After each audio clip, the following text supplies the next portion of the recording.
Hello বন্ধুরা, আশা করি তোমরা সবাই ভালো আছো। তুহিনের গল্প কথা ইউটিউব চ্যানেলে তোমাদেরকে স্বাগত জানাই। তো বন্ধুরা, তোমরা যারা ইন্ডিয়া পোস্ট অফিস জিডিএস নিয়োগ 2025-এ ফর্মটা আবেদন করেছিলে তাদের জন্য চলে এসেছে বিরাট পরিবর্তন। যেই পরিবর্তনগুলোর কথা এতদিন ধরে তোমরা নিজেদের মধ্যে আলোচনা করতে, ফাইনালি সেই কথাগুলো ডিপার্টমেন্ট অফ পোস্টের কাছে পৌঁছে গেছে। তোমরা এতদিন নিজেরা বলতে না যে পোস্ট অফিসের যোগ্যতা যেখানে মাধ্যমিক পাশে অ্যাপ্লাই হচ্ছে সেটাকে উচ্চ মাধ্যমিক পাস করে দেওয়া হোক, ফাইনালি সেই আপডেট এসে গেছে। এইবার তোমাদের ইন্ডিয়া পোস্ট অফিস জিডিএসের ক্ষেত্রে উচ্চ মাধ্যমিক পাস যোগ্যতা থাকতে পারে। এছাড়াও নিয়োগ প্রক্রিয়া তোমরা জানো জিডিএস হচ্ছে একটা নো এক্সাম বেস রিক্রুটমেন্ট, যেখানে পার্সেন্টেজের উপর ভিত্তি করে সরাসরি চাকরিটা দেওয়া হয়। সেইটা হয়তো এইবার থেকে আউট হয়ে যাবে। এইবার থেকে তোমাদের একটা 50 নম্বরের পরীক্ষা করানো হতে পারে। তো সমস্ত ডিটেলসটা আজকের এই একটি ভিডিওর মাধ্যমে তোমাদেরকে ক্লিয়ারভাবে জানিয়ে দেব, কারণ এই নিয়ে একটা অফিসিয়ালি নোটিফিকেশান আউট হয়েছে। সেই নোটিফিকেশানে কী কী উল্লেখ করা হয়েছে এবং ডিপার্টমেন্ট অফ পোস্টকে কী কী জানানো হয়েছে সমস্ত ডিটেলস আজকে তোমাদেরকে ক্লিয়ার করে জানিয়ে দেব। তো তার আগে বন্ধুরা, এখনও পর্যন্ত যারা চ্যানেলে নতুন আছে চ্যানেলটাকে সাবস্ক্রাইব করুন। জিডিএস সংক্রান্ত প্রতিটা লেটেস্ট আপডেট সব থেকে আগে পাওয়ার জন্য চ্যানেলটাকে সাবস্ক্রাইব করে দাও, আর পাশে থাকা বেল আইকনটিকে অবশ্যই প্রেস করে দাও, যাতে জিডিএস সংক্রান্ত লেটেস্ট আপডেট আমি ছাড়লে তোমার মোবাইল নোটিফিকেশনের মাধ্যমে সবার আগে পৌঁছে যায়। তো তোমরা সকলেই জানো বর্তমানে একটা জিডিএসের নিয়োগ চলছে। এটা চলছে জুন মাস, আগামী ঠিক জুলাই মাসের মধ্যে জিডিএসের আরও একটা নতুন নিয়োগ আসছে। সেটার জন্য যারা অপেক্ষা করছো পুরো ভিডিওটা দেখো, কমপ্লিট ডিটেলসে আমি তোমাদেরকে ক্লিয়ারভাবে জানিয়ে দেবো। দেখো, প্রথমে বলে রাখি, ইন্ডিয়া পোস্ট অফিস জিডিএস এমন একটা চাকরি যেখানে তোমাদের কোনো পরীক্ষা হয় না। জাস্ট তোমরা মাধ্যমিকে যে নাম্বারটা পেয়েছো সেই নাম্বারের উপর ভিত্তি করে ফর্মটা অ্যাপ্লাই করলে এবার তোমাদের ফর্মটা শর্ট লিস্টেড হলে যারা মাধ্যমিক বেশি নাম্বার সেই পেয়ে যাবে চাকরি। ওকে, এবং এমন অনেক ক্যান্ডিডেট রয়েছে যাদের এসব সংক্রান্ত সমস্যা আসছে। এই ক্ষেত্রে এই জন্য জিডিএস একটা আমূল একটা পরিবর্তন করার কথা ভাবছে। কে ভাবছে না? GDS union. ওকে, সেই নিয়ে একটা প্রপোজাল নোটিশ কাকে পাঠিয়েছে জানো? ডিপার্টমেন্ট অফ পোস্টকে। ডিপার্টমেন্ট অফ পোস্টকে একটা প্রপোজাল নোটিশ পাঠিয়েছে। প্রপোজালের অর্থ কি? যে এই নোটিশটা পাঠাচ্ছি এটা আমাদের আবেদন, এটা আমরা ডাককে পাঠিয়ে দিলাম। ওকে, ডাক অফিস মানে জিডিএসের যে হাই ডিপার্টমেন্ট, যেটাকে ডিপার্টমেন্ট অফ পোস্ট বলা হয়, সেখানে পাঠিয়ে দিয়েছি। তো সেই নোটিশে কী লেখা পাঠিয়েছে দেখো। সর্বপ্রথম সাবজেক্টে কী বলা আছে দেখো, proposal for modification in GDS online engagement process. Modification মানে কি? মানে হচ্ছে পরিবর্তন। ওকে, তো জিডিএসের যে অনলাইন এঙ্গেজমেন্ট মানে জিডিএসের যে নিয়োগ, সেখানে কিছু পরিবর্তনের কথা বলেছে। কি কি পরিবর্তন? তার মধ্যে মেন 3টে পরিবর্তন আমি তোমাদেরকে বলে দিচ্ছি। দেখো, স্পষ্টভাবে যেটা সবথেকে বড় একেবারে সামনে উল্লেখ করা আছে সেটা কি না, সেটা হচ্ছে we propose the introduction for a screening test of marks 1 to 2 hour duration. অর্থাৎ এখানে জিডিএসে আমি তোমাদের বললাম না কোনো প্রকারের পরীক্ষা তোমাদের হয় না, জাস্ট মাধ্যমিকে তোমরা যে পার্সেন্টেজ পেয়েছো সেটার উপর ভিত্তি করে তোমাদের মেরিট লিস্ট জারি করা হয়। সেই ক্ষেত্রে এখানে কি বলা হয়েছে, একটা তোমাদের এক্সাম নেওয়া হবে। এবার এই এক্সামটা এমন নয় যে এসএসসি বা রেলওয়ে যেমন নেয় তোমরা ফর্ম অ্যাপ্লাই করলে তারপর সবার এক্সাম হবে, এমনটা কিন্তু নয়। কারণ পোস্ট অফিসে প্রায় বলতে পারো 1 কোটির কাছাকাছি ক্যান্ডিডেট ফর্ম অ্যাপ্লাই করে, অনেক বড় সংখ্যা 1 কোটি। তো এত বিপুল পরিমাণে সংখ্যার ক্যান্ডিডেটকে এক্সাম কন্ডাক্ট করাতে কিন্তু জিডিএসের ডিপার্টমেন্টে একটু অসুবিধা হবে। সেই ক্ষেত্রে জিডিএসের ডিপার্টমেন্ট এক্সামটা করায় না। আর জিডিএস নিজে থেকে এটা স্পষ্ট ক্লিয়ার করে মেনশনও করে যে এত ক্যান্ডিডেট যেটা আমরা এক্সাম করাতে আমাদের ক্ষেত্রে সম্ভব না। তো সেই ক্ষেত্রে এখানে তোমাদের যে 50 নম্বরের পরীক্ষাটার কথা বলেছে এটা সবার জন্য নয়। কাদের জন্য? যেমন তোমাদের প্রথম প্রসেসটা থাকবে ফর্মটা অ্যাপ্লাই করলে, অ্যাপ্লাই করার পর যেসব ক্যান্ডিডেটদের মেরিট লিস্টের নাম আসবে তাদের কী করে ডকুমেন্ট ভেরিফিকেশানে পাঠিয়ে দেয়, কিন্তু না, ডকুমেন্ট ভেরিফিকেশানের আগে তোমাদের একটা 50 নম্বরের পরীক্ষা নেওয়া হবে। কিসের জন্য নেওয়া হবে?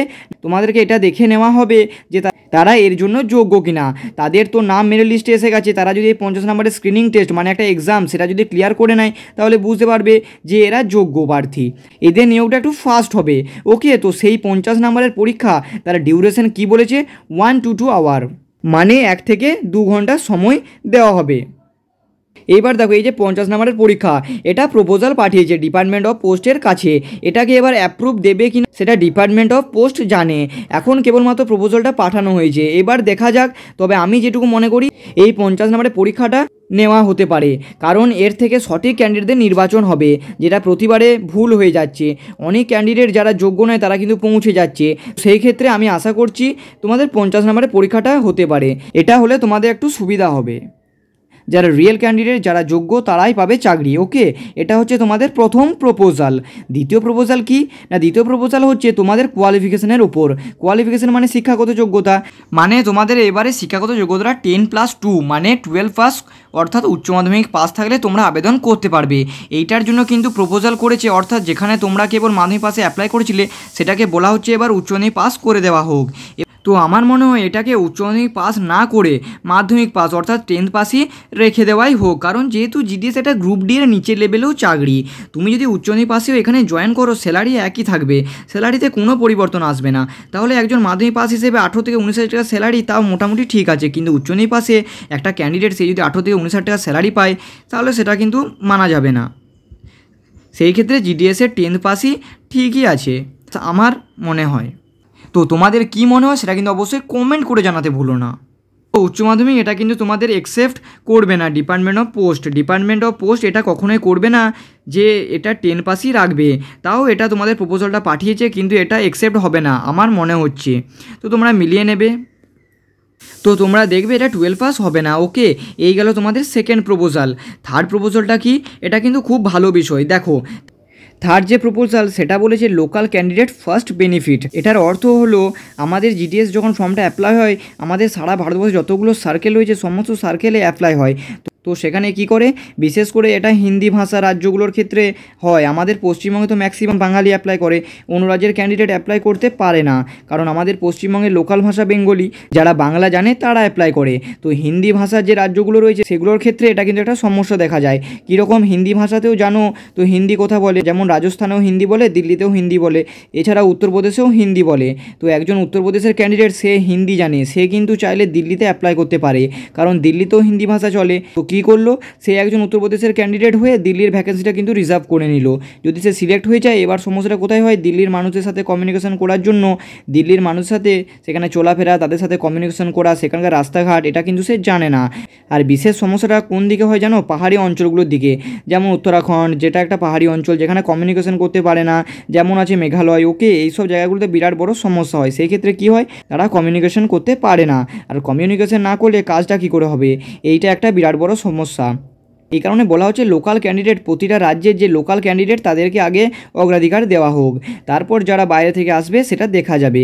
মানে তুমি পশ্চিমবঙ্গের ক্যান্ডিডেট, তোমাকে পশ্চিমবঙ্গে আগে অগ্রাধিকার দেওয়া হবে, তারপর কেউ যদি সিকিম থেকে অ্যাপ্লাই করে তাকে সুযোগ দেওয়া হবে। তো এটা খুবই ভালো বিষয়।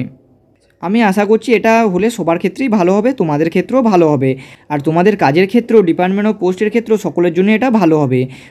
ওকে, এটা তোমাদের জন্য হলে খুবই ভালো বিষয় হবে।